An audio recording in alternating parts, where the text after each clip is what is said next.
hoping that they ask questions and enter into our conversation. Today, our topic is preparing for longevity, women living the longest life.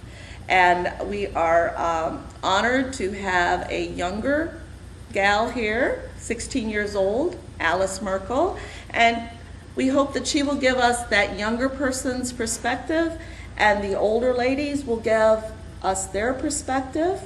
And today, I would like to start our program with Bonnie Dick, one of the members of Women's Enterprise. Oh, you know what? Sorry, cut.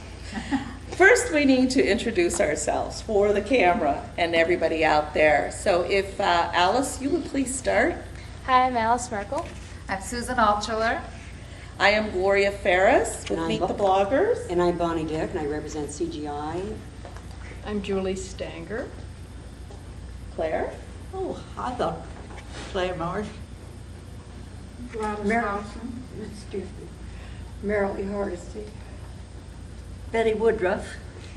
Okay, Billy, we're back to you. Josephine Rich. Susan Haxtor. Jay Calabretta. Mr. Kim. Hannah Marie Bailey.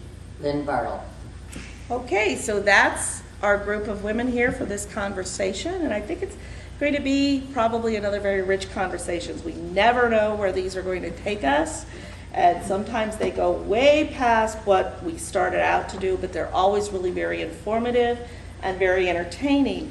And I would like to start with Bonnie Dick, because Bonnie has the recognition of being 2007's Outstanding Older Worker in the state of Ohio. And this is an award given by Experience Works. Something started way back when John F. Kennedy was president.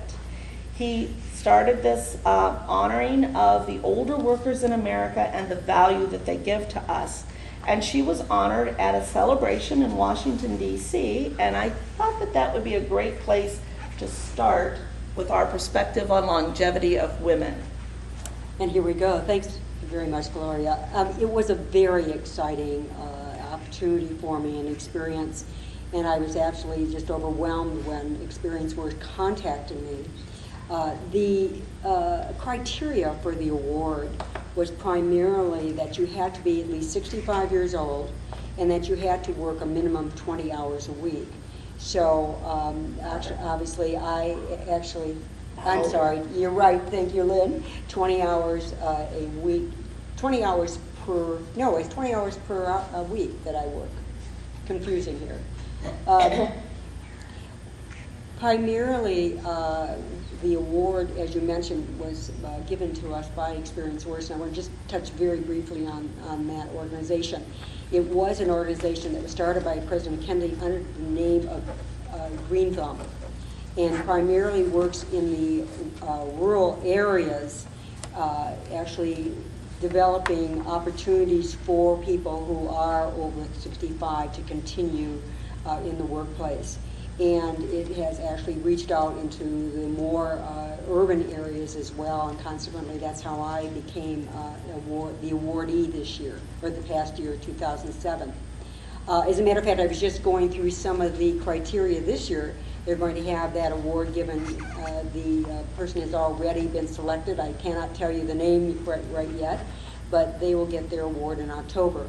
However, when I was in Washington, what struck me that was really mind-boggling to me when I came, quite frankly, is that when I met all the other people who were representing their states, and Puerto Rico was involved with this, what I became aware of is that I was one of the younger people who were awarded, and that the average age of the recipients of these awards was 80. And the oldest worker award was given to a gentleman who was 101, which just absolutely blew me away. Certainly something to aspire to in terms of, we are always talking about the baby boomers and my generation retiring. And quite frankly, the word retirement isn't really in my vocabulary. I still enjoy what I do. I still hopefully rise to the challenges of my work. And if I may just share with the group, I'm an employment consultant with CGI, and that is a management consulting group here in Cleveland. And we have a county-funded contract with Workforce Investment Act to provide services at our employment one-stop centers. So consequently, what I do, the 20 hours a week that I work, I try to actually instruct, coach, and develop people to try to market themselves back into the marketplace to get them jobs. And so it is all about value, really. And people say, well, why don't you retire?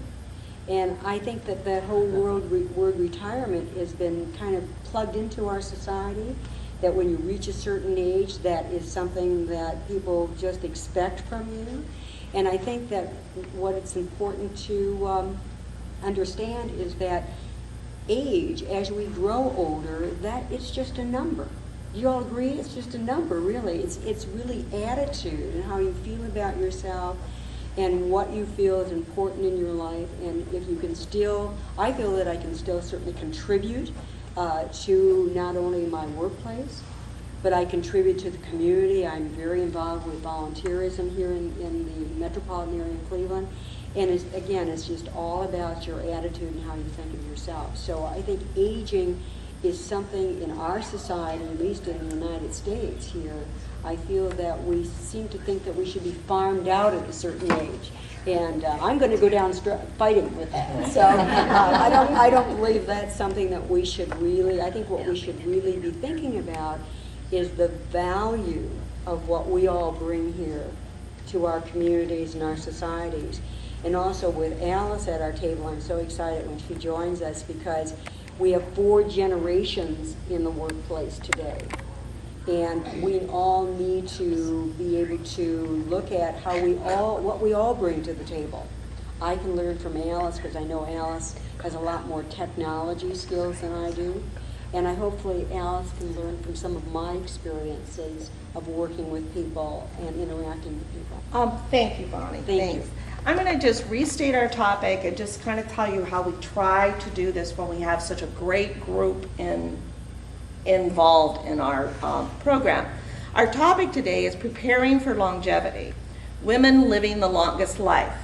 And many of you have enjoyed that, had long lives. And so this is more, we like to have a conversation. So if any of you have a story that you would like to share, that you think of when we're talking here and you think, oh, I have a story that would like kind of enrich that part of the conversation.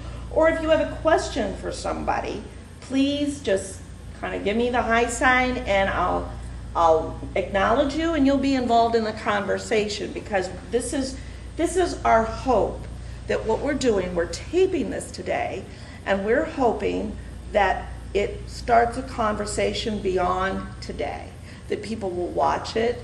We have people who write, freelance writers who are now bloggers. That is something that you do on the internet, and they have that. And it will kind of take Judson Park and Women's Enterprise Network, and we'll just go out into the world and tell everybody the rich heritage we have here in Northeast Ohio, which includes all of you women here in this room. And I'm so thankful that you all came, and I want to thank Lynn Bartel from Judson Park here at 1801 Chestnut Hills. She's the Eden Project. Lynn,